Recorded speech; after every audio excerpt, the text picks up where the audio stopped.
News 18 বাংলায় স্বাগত আপনাদের সঙ্গে আমি প্রিয়াঙ্কা। শুরুতেই নজর রাখতে হচ্ছে কলকাতা মেডিকেলে আগুন, এমার্জেন্সি বিল্ডিং এর পাশের বিল্ডিং, সেখানে আগুন, কার্ডিওলজি বিভাগের শৌচালয়ে আগুন। কলকাতা মেডিকেলে আগুন, আতঙ্ক ছড়িয়েছে রীতিমধ্যে।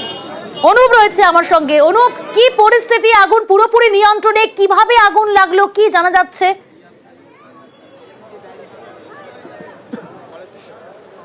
এই মুহূর্তে আগুন কিন্তু পুরোপুরি নিয়ন্ত্রণে। আগুন লাগার কিছুক্ষণ আগে একেবারে এই যে বিল্ডিং, কলকাতা মেডিকেল কলেজ 2 নম্বর গেটের এমার্জেন্সি গেটের পাশে বিল্ডিং, এই বিল্ডিং এর কিন্তু একেবারে দোতলায় যে কার্ডিওলজি ডিপার্টমেন্ট, সেই ডিপার্টমেন্টের বাথরুমে থেকে কিন্তু আগুন ছড়িয়ে পড়ে এবং রীতিমতো যখন আগুন ছড়িয়ে পড়ে তার পরবর্তী ক্ষেত্রে কিন্তু একেবারে সেখানে আতঙ্ক একটা পরিবেশ তৈরি হয়। যেহেতু আগুন ছড়ানোর পরবর্তী ক্ষেত্রে গোটা এলাকায় ধোঁয়ায় ভরে যায় এবং ধোঁয়ায় ভরার পরবর্তী ক্ষেত্রে যে কলকাতা মেডিকেল কলেজ যে এমার্জেন্সি, এখন দেখা যাচ্ছে পাশেই যে এমার্জেন্সি বিল্ডিং, সেই এমার্জেন্সি গোটা এলাকা কিন্তু কার্যত একেবারে ধোঁয়ায় ভরে যায় এবং সেখানে যারা রোগী ছিল বা রোগীর আত্মীয় যারা দেখা যাচ্ছিল আউটডোরে, তারা কিন্তু প্রত্যেকে আতঙ্কিত হয়ে পড়ে এবং তার পরবর্তী ক্ষেত্রে লক্ষ্য করা যায় যে এখানে যারা নিরাপত্তারক্ষী বা হাসপাতালে যারা কর্মী ছিল তারাই কিন্তু একেবারে প্রথমে আগুন নেভানোর কাজে হাত লাগায় এবং পরবর্তী ক্ষেত্রে আগুন নেভালেও কিন্তু গোটা যে হাসপাতাল চত্বর সেখানে ধোঁয়ায় ভরে যায়, আতঙ্কের পরিবেশ তৈরি হয়। পরবর্তী ক্ষেত্রে দমকলের 4টি ইঞ্জিন তারা কিন্তু ঘটনাস্থলে এসে পৌঁছয়। তার আগে কিন্তু আগুন একেবারে নিয়ন্ত্রণে আসলেও গোটা এলাকায় ধোঁয়ায় যেহেতু ভরেছিল, এই যে কলকাতা মেডিকেল কলেজ এখনো পর্যন্ত পুলিশের যে আধিকারিক থেকে শুরু করে ডিজাস্টার ম্যানেজমেন্টের আধিকারিক তারা যেমন আছেন, পাশাপাশি কিছুক্ষণ আগে দমকলের 4টি ইঞ্জিন কিন্তু ঘটনাস্থলে এসেছিল। তারা কিন্তু একেবারে গোটা বিল্ডিং এ কোথাও আগুন আছে কিনা সেগুলো কিন্তু পরীক্ষা নিরীক্ষা তারা করে দেখে। যেহেতু কলকাতা মেডিকেল কলেজ হাসপাতালে সবসময় কিন্তু মানুষের ভিড় থাকে।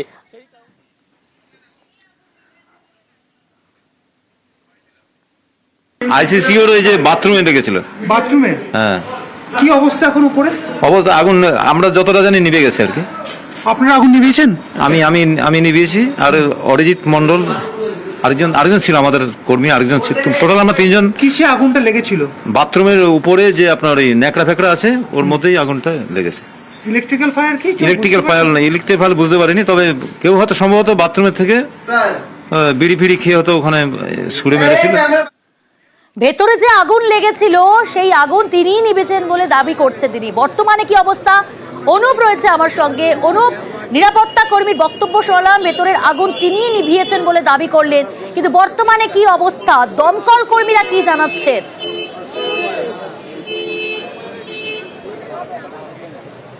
দমকল কর্মীরা কিন্তু ঘটনাস্থলে এসেছিল এবং আগুন লাগার যে কারণ এখনো পর্যন্ত স্পষ্ট নয়। যদিও তারা জানাচ্ছে বাথরুমের পাশে একটি জায়গায় কিন্তু একেবারে জামা কাপড় রাখা ছিল এবং সেই জামা কাপড়ে কোনোভাবে কেউ কোনো আগুন ফেলে থাকতে পারে এবং সেই অসাবধানতা বশতই কিন্তু এই যখন আগুন ফেলে তারপরে সেখান থেকে কিন্তু আগুন লাগতে পারে, যদিও প্রাথমিকভাবে তারা মনে করছে। কিন্তু আগুন লাগার যে আসল কারণ সেই কারণ কিন্তু এখনো পর্যন্ত তাদের কাছে স্পষ্ট নয়। এই যে কলকাতা মেডিকেল কলেজ যেখানে আমি দাঁড়িয়ে আছি, কিন্তু বর্তমান যে পরিস্থিতি, এই যে ছবিটা যদি দেখাই, এখন কিন্তু একেবারে স্বাভাবিক পরিস্থিতি। কিন্তু কিছুক্ষণ আগে যে ভয়াবহ পরিস্থিতি হয়েছিল, গোটা বিল্ডিং একেবারে এমার্জেন্সি বিল্ডিং থেকে শুরু করে আউটডোর প্রত্যেক জায়গায় কিন্তু আগুনে একেবারে ভরে যায় এবং আগুন যখন ভরে দেখা যাচ্ছে দোতলায়, তারপরে ধোঁয়ায় ভরে যায় এবং এই যে বিল্ডিংটা দেখাবো একেবারে সিএমএইচ বিল্ডিং, সেই বিল্ডিং এর দ্বিতীয় তলে কার্ডিওলজি বিভাগ। এই কার্ডিওলজি বিভাগের কিন্তু একেবারে বাথরুমের পাশে একটি জায়গায় জামা কাপড় রাখা ছিল, সেখান থেকে কিন্তু আগুন লাগে এবং সেখানে নিমেষের মধ্যে আগুন কিন্তু বাথরুমের ভিতরেও ছড়িয়ে পড়ে। পরবর্তী ক্ষেত্রে এখানকার যারা নিরাপত্তা রক্ষী থেকে কর্মী তারা কিন্তু আগুন নেভালেও দমকলের যে প্রাথমিক অনুমান, সেখানে প্রচুর পরিমাণে কিন্তু এখানে বাথরুমের মধ্যে জামা কাপড় ছিল দাহ্য পদার্থের মতো, সেখান থেকেই কোনো কারণে আগুন লাগতে পারে। যদিও প্রাথমিকভাবে মনে করছে তারা, কিন্তু পরবর্তীতে তারা খতিয়ে দেখবে। অন্যদিকে এমার্জেন্সি বিল্ডিং এ কিন্তু প্রথমে যে প্রভাব পড়েছিল, কিন্তু এখন আগের থেকে যে পরিস্থিতি একেবারে স্বাভাবিক, এমনটাই বলা চলে। প্রিয়াঙ্কা, হাসপাতালের স্টাফরা কি জানাচ্ছেন শুনুন। কার্ডিও ডিপার্টমেন্ট আছে, কার্ডিও ওটা বাথরুম দিকে। বাথরুমে এটা কি মেল না ফিমেল? বাথরুম সে লেগেছে সেটা বলতে পারছি না, কিভাবে লেগেছে সেটা বলতে। লেগেছিল নোংরা কাপড়। এখন নেমে গেছে। আগুন লাগার খবর পেয়ে ঘটনাস্থলে আসেন স্থানীয় কাউন্সিলর। আসুন শোনাই স্থানীয় কাউন্সিলর কি বলছেন। কলকাতার মহানাগরিক ফোন করেছিলেন এইমাত্র, বললেন তৎক্ষণাৎ যাতে মেডিকেল কলেজে পৌঁছই, সেই জন্য আমার আশা এবং পুলিশ আধিকারিকদের সহ কথা হলো। ভয়ের কিছু নেই, সমস্ত বিষয়টা আন্ডার কন্ট্রোল।